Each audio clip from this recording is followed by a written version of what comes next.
Ось маємо такі неймовірні красиві пейзажі. Дивіться, як гарно. Річечка, поля.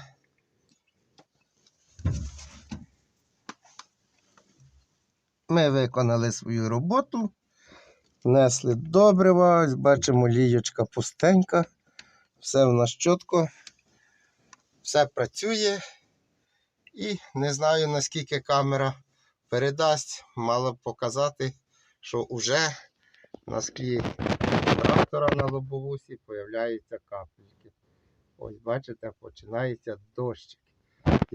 Якраз ми в останній момент встигли внести добриво. Все тоді, буду закінчувати своє відео.